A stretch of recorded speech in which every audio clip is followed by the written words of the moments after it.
This video is brought to you by Summer Associate Hub. Thank you all so much for joining me today. We are going to get into a very interesting topic. We're talking about networking and the big law recruiting process. My guest today is Albert Tawil. He is the founder and CEO of Lateral Hub, a high end job board platform for top tier firms and lateral attorneys, and also Summer Associate Hub, which is a free content and resource hub for law students embarking on the 2L big law recruiting process. Welcome, Albert. Hey, thanks for having me. Thanks so much. Appreciate it. Listen, I am glad that you are here. I've got so much that I need to learn about what it is you do. Tell us more about the Summer Associate Hub and how it can be helpful for students. Sure, and thanks again for having me. Summer Associate Hub is a free content and resource hub for law students embarking on the law firm recruiting process, namely 1Ls. So the best thing for students to do before I jump into the details, go on our platform, sign up for our newsletter, summerassociatehub.com/newsletter. And basically what our site has, we have easy, fun, engaging content and resources to help students learn about law firm practice areas and prepare for the recruiting process. We cover advice on networking, resumes, writing samples, on-campus interviewing. You might know that as OCI, pre-OCI recruiting assessments, and all different parts of the process. We also have a full schedule of virtual programs in 2024 where students can hear directly from and engage with law firm attorneys about what it's like to actually work in different practice areas, what it's like to work in different cities. And we're actually planning an in-person job fair for Rising 2Ls this summer. Details to follow on that. So this is a great resource. Obviously, as a 1L, it's really hard to know what it's like to actually work at a law firm. Kind of very embedded in your courses and learning the final information. So our site is a great way for students to move away from that a little bit and learn more of the practical of what it's like to actually work at a firm. It's totally free for students. There's no account required. Anyone can visit the site, so you can check it out at summerassociatehub.com. And like I said, the best way to stay in touch and to get our content and get our updates is summerassociatehub.com/newsletter. So, we're going to be talking a lot about that and getting prepared for working out there. 1Ls and lay people don't really know a lot about what it's like out in the big waters. When should they start thinking about these summer associate positions and what are they supposed to do to get themselves in the best position? Yeah, it's a great question. And it could be a little bit daunting because a lot happens during the first year of law school. And, so any students listening to this or watching this, don't make it feel daunting or feel overwhelming. These are all just parts of the process. But in terms of large, the traditional kind of large firm recruiting process, are kind of often referred to as big law, the schedule for 2L recruiting has moved up. And by 2L recruiting, I mean as a 1L, soon to be a rising 2L, you're going to be interviewing in the spring and the summer for a summer associate position for the following summer, oftentimes referred as the 2L summer. So that happens a year in advance. The schedule for 2L recruiting has moved earlier and earlier. It used to be that students would wait for the school's on-campus interview program, or OCI. That used to happen in July or August. When I did OCI in 2015, it was in August. And then they would interview with tons of firms that way. So that's organized by the school. But over the last couple of years, for a couple of reasons, which we won't get into now, firms have been recruiting students directly outside of the OCI process. They're collecting applications from students directly through their website, through other means, maybe through the school, but outside of the formal OCI process. And oftentimes this is referred to as pre-OCI recruiting or pre-recruiting. You have to have a pun somehow. So oftentimes referred to as pre-recruiting. And some schools even have small programs before OCI to help with this process. So students who are looking for a traditional kind of big law 2L summer associate job should be thinking about that during the spring semester, preparing for the type of firms they're interested in, setting the foundation for their actual job search to start in April, and almost definitely starting right after finals in May. Now, I want to caveat that. Of course, this depends on which school you attend and what you're looking for. For some schools, waiting for OCI is your best bet. It depends on the school. Some schools have stricter rules for firms recruiting on campus, and the bulk of the recruiting is actually done later in the summer at OCI. Some schools, depending on what their pipeline is for big law, might rely more on OCI. It also depends what the student's looking for. The student might be looking at a firm that doesn't participate in OCI. Maybe that firm is in a different location and doesn't necessarily go to that law school to recruit students, but obviously the student can still apply themselves. So there's all these different nuances that the students need to think about. So this advice is kind of more in generalities. It's important to keep them on the specific circumstances, but that's the overall general timeline of when students should be thinking about this. So it's earlier than what we would generally presume. For the longest, it had been a set time, right after this. But you think definitely right after finals, you need to be on it. Yes, exactly. Yeah, yeah. And like I said, it depends on specific circumstances. So you might be at a school where it makes sense to wait for OCI to happen in July or August. But for the majority of students who are looking for a big law job as a 2L summer, I think that definitely after finals, most firms are actively recruiting in May, and almost all firms will be actively recruiting in June. Receiving welcoming applications from students. Hmm. So, for students who aren't really sure what branch or what area they want to go into, what can a law student do to learn more about what it's like to be a lawyer in different areas?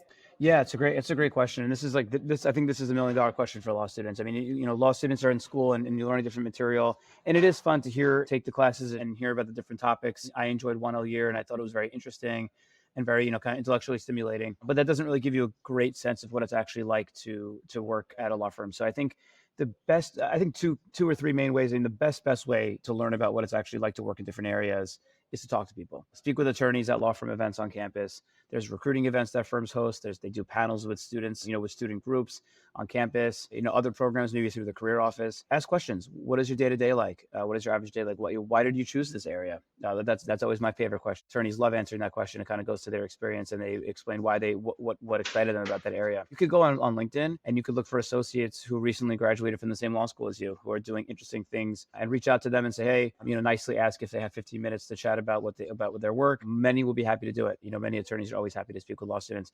Another really great way, obviously, if you can't meet everyone in the world, another great way is to listen to interviews with attorneys. To me, I call this, it's like a cheat code. That's your cheat code to hearing from attorneys firsthand without actually meeting them. So for example, I'll do a quick plug, but it's relevant. On summerassociatehub.com, we actually have a podcast series called How I Lawyer. We actually just featured this podcast series. It's from a law professor named Jonah Perlin, and he interviews attorneys in all fields about their practice, career path, what they do every day. It's a great way for students to hear directly from those attorneys. We also have a video series on Summer Associate Hub called Practice in Point One, where we interview attorneys all about their practice in under 6 minutes. So it's 0.1 billable hours. And it's a great way to quickly learn about different areas in a really fun and engaging way to really hear from attorneys directly. So like I said, it's almost like a cheat code. It's almost like meeting that person and having a 6-minute conversation with them, except I guess I did it for you and I'm able to share that video. So many law firms now have their own content on their own career site. I think law firms are realizing that content is important and education is important. And then also your law school career office might have a really nice content library for practice area related info. So definitely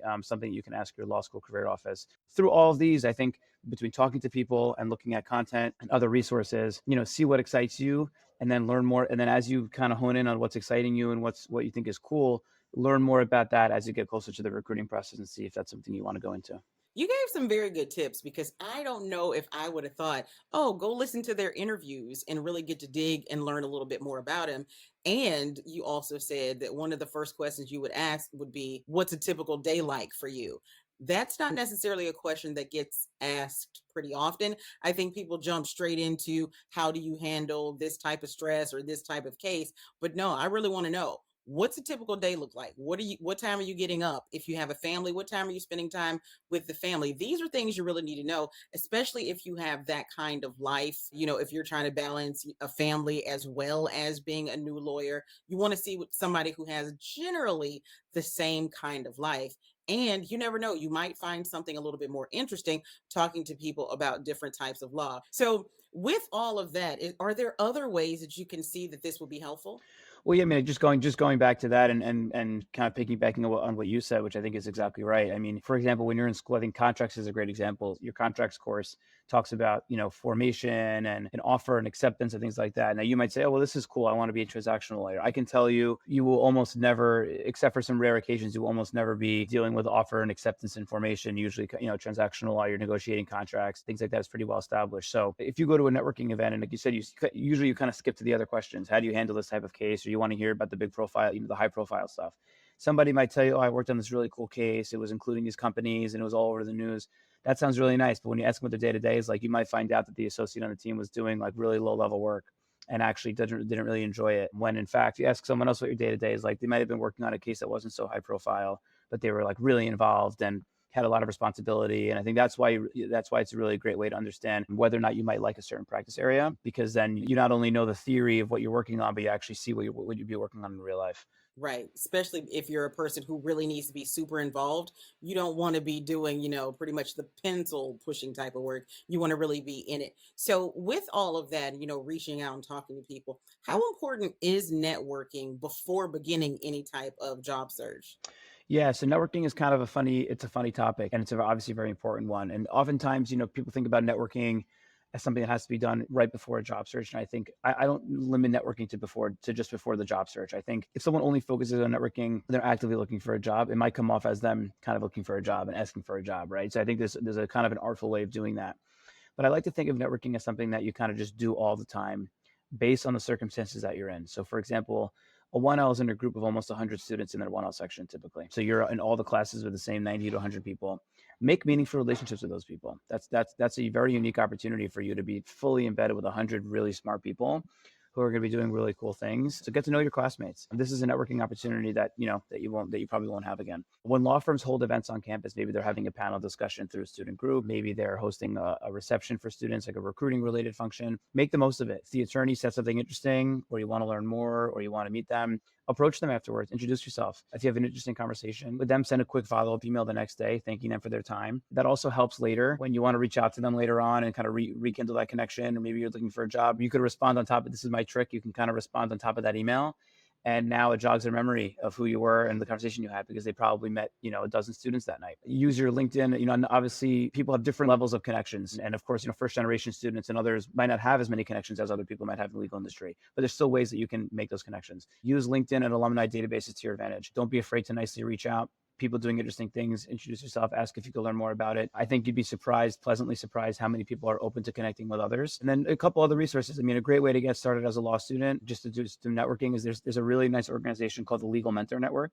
And it's a free organization that basically pairs you up with a mentor in the legal industry. That could be an associate that's a few years out of school, it could be a partner, it could be an in-house attorney. Legal Mentor Network also holds in-person and virtual events to help students learn and connect. So it's a great way for students to network, and it makes it easy by creating that community for you. And then when you speak with people, you can ask, how can I be helpful for you? Oftentimes the answer might be, oh, well, I appreciate that. But, over time, if you do something nice for someone, whether maybe it's one of your classmates, and you say, oh, by the way, have you checked out this resource? Or, oh, you're interested in doing that type of work. I actually just spoke to somebody who does that type of work, and maybe you should connect with them. Helping make those connections, doing something nice for someone, that'll come around, and then that person will be able to support you when it would be helpful for you on going the other way. And then the other thing I'll say is, now let's say you get the job as a 1L summer, as a 2L summer. When you're a summer associate, another networking opportunity. Get to know the attorneys you work with and make relationships with other people at the firm. Networking is a long game, and it's important over time as your career progresses, and the people you've connected with in law school and afterwards are all doing interesting things. So don't let that opportunity pass. So like I said, networking to me is kind of something you just do based on the circumstances that you're in. So you're in law school, you can maximize that. And then when you're a summer associate, maximize that. And then when you're a full-time associate, maximize that opportunity. And then over time, your network of genuine, authentic connections will continue to grow. We're going to need to put so many bullet points in what you just said. Now, I know this, but the way you just explained it, and everything is always networking, and you need to always be kind of meeting and greeting and not just doing it only when you're looking for a job. That's so important, because if you only do it, like you said, when you're looking for a job, you come off as super thirsty and it might be a little bit off putting to people. But if you genuinely are out here making connections, and then, as you said, the next day, send an email, hey, it was great meeting you. And then 3 months down the line, should you need to throw a little something out there, reply to that email and they go, oh, yeah, the one from, the meet and greet. Yeah, I remember that person. Yeah. Right. The one from the coffee we had. I remember you. How have you been? That's how you stay in kind of good graces and keep your foot in the door, and you keep your elbow next to the other person who's doing it. And like you said, you build on one level to the next. So you're always networking. And then once you're an associate, you network there, and you keep networking all your way up, because you never know when you're going to need that kid that you did homework with one time, in your 1L. You never know when you're going to need somebody like that again.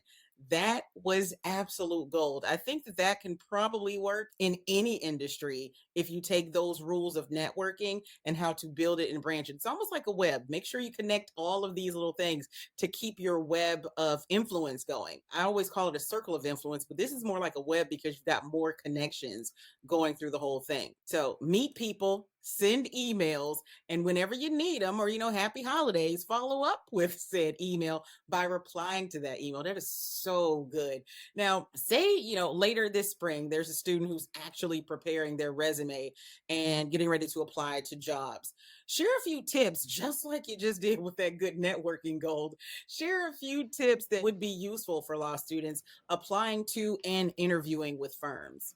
Yeah, absolutely. There's so many tips and so many pieces of advice that can come with the resume interview process. I have a few key ones that I can touch on that'll hopefully be helpful. So a few quick tips. I think on your resume, and this is true for law students, for any industry, but just speaking about our industry for a second, on your resume, be prepared to speak about anything.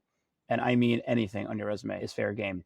Even a short internship, volunteer work, if someone asks you about it, you should be prepared to speak about it. Skills and interest is something that is pretty standard for law students to have at the bottom, where you might include some hobbies that you have. Just, it kind of adds a nice color personality to your resume. That's all fair game. Interviewers love asking about it as a great way to make a connection. I used to love, when I was an associate interviewing students, I used to love asking about their interests, because you really get a sense of what people are interested in and hear more about them. With anything on your resume, come with specific anecdotes and examples. It makes your answers more interesting and tangible. So, for example, someone asks about your internship or community service, have a couple specific things prepared about it you did during that time, instead of just saying, this is what the internship was and I worked there for a few weeks.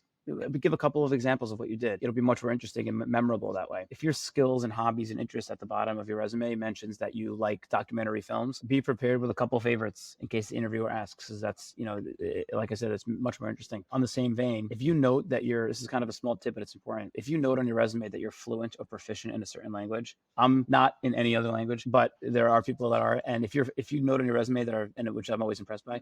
So if you note that you're fluent or proficient in another language, be prepared to be interviewed in that language. I have multiple friends who've had stories where they noted down, let's say they were fluent in French on the resume. They went to OCI. They had a 20-minute screener interview, and from the first hello to the last goodbye was completely in French to really test their fluency. So something to keep in mind. Something else that I really like to say, I think is very important, is don't be embarrassed or hide your non-legal experience. Law firms don't expect that you want to be a lawyer from age 5 and that you're doing legal internships your whole life. For many people, law school was just the first step of their legal career.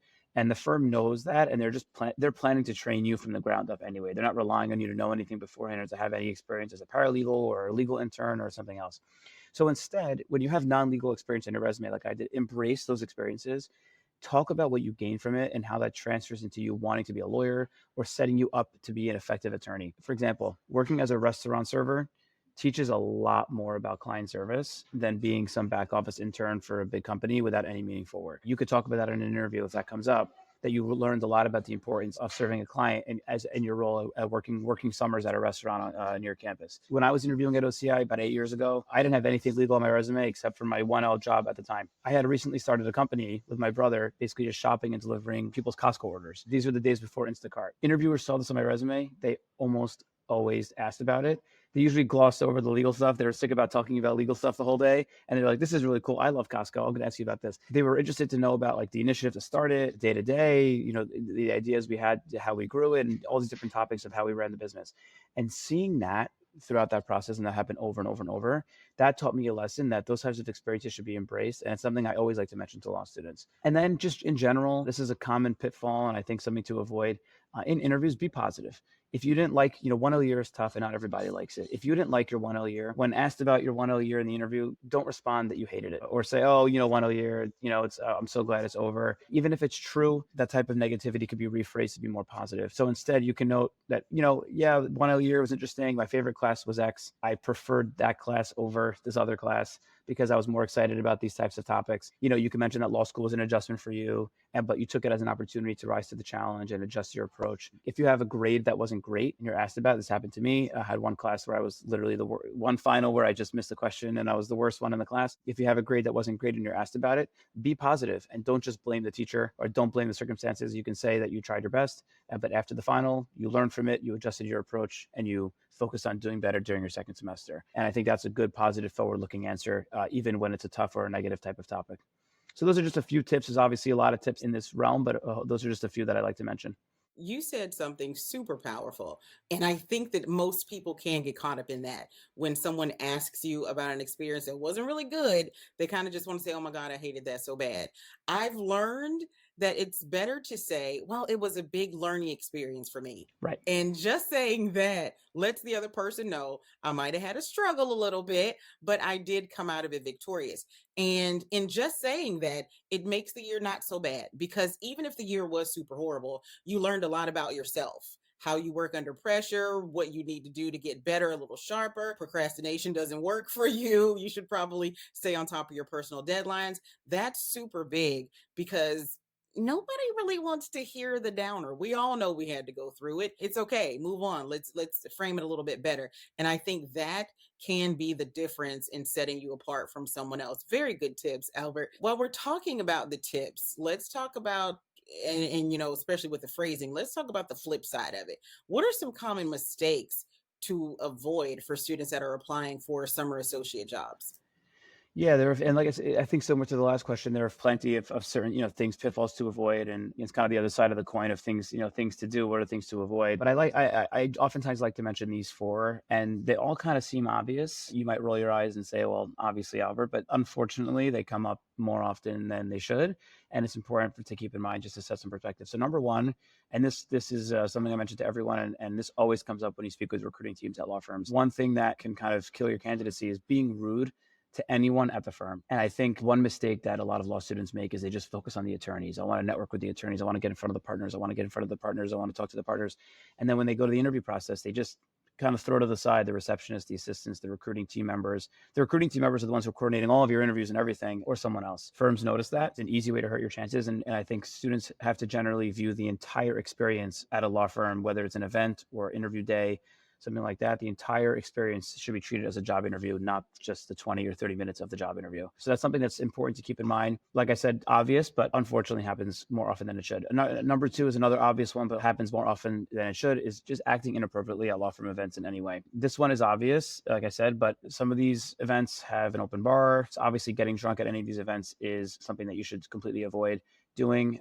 Asking personal questions at these events. So sometimes these events could be casual. You're kind of talking to people in like a casual setting, you have a drink in your hand, asking personal questions about age or marital status or kids, even if it's easy to bring up or seems harmless, it can be awkward. And if the attorney brings something up about their kids or about their life and that they open the door to that conversation, fine. But you bringing that up can be inappropriate. I was once at a recruiting event as an associate, and the law student opened the conversation with, "Oh, how old are you?" Conversation kind of started off on an awkward foot, inserting politics into the conversation. And sometimes you might not feel like it's political, but just if you have any doubt about whether or not something is appropriate, probably better not to ask it. The downside is usually bigger than the upside of asking that question. So something to keep in mind when you go to these events. Like I said, it's easy to let your guard down at these events. You have a lot of nice food, a lot of nice drinks. People are kind of chatting casually. So it's important to keep that in mind.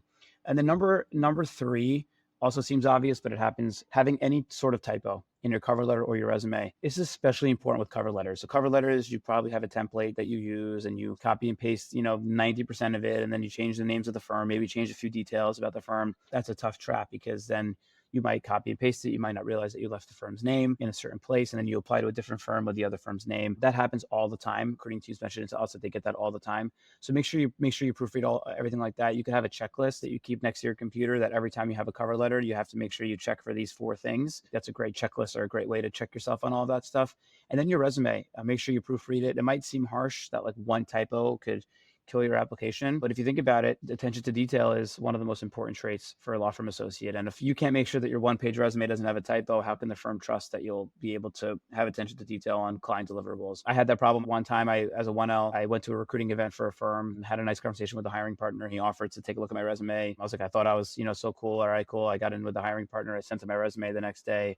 And then I didn't hear back. And then I realized after looking at my resume again that I had a typo in the second line. So not a great look. Wish I'd have been more careful, but it was a good lesson for me. And then the other one is related, is having, we talked a lot in this discussion about follow-up emails. Sending follow-up emails are a great way to, if, not every single time you have an interview, but if you have a particularly interesting conversation, if you want to make sure you stay in touch with them from a networking event, follow-up emails are great. But having a typo in a follow-up email can hurt you, especially during the interview process if you send a follow-up email and there's a typo. So make sure that you proofread those. One trick I like to use is after the interview, write the follow-up email directly after the interview. It's still fresh in your mind. You could mention those couple points from the conversation that you remember and then leave it there. And then go back to it 24 hours later, read it again. Better to send it about 24 hours later anyway. So leave it in your drafts, come back to it a day later, read it again, make sure it looks good, and then send it. You have a mind that is just so full of good stuff. I'm sitting here thinking to myself, yep, I've shot myself in the foot a couple times with a typo. So listen, I'll tell you, I was the cover letter template queen. But what I started doing was where, how you obviously switch out names of, businesses and things like that. I would leave a space where the names would go, and I would put like a red highlight in there to let me know this is where you key in information. And if it's still red, go back over it. Something that was eye catching to get me to grab my attention, say, oh, yeah, this is something I need to fix. Yeah, this way you could never miss it. Yep, that's smart. Right. Could never miss it. And that way, the right cover letter would go to the right person. I've been guilty of the one typo in the email and you can't get it back. Like it's there. And even if you could recall it, they've seen it and it just doesn't look as good. Excellent tips and pointers you've given. Also, that follow up email, that's going to probably be like the biggest thing that people need to take away from this. You need to send a follow up email, but like you said, type it right when you get done, come back to it later with fresh eyes, a little bit different 24 hours later. You can read it over, check for correct spelling, because how can they trust you with client deliverables? That's the key. How can they trust you with client stuff if you can't get your own stuff right?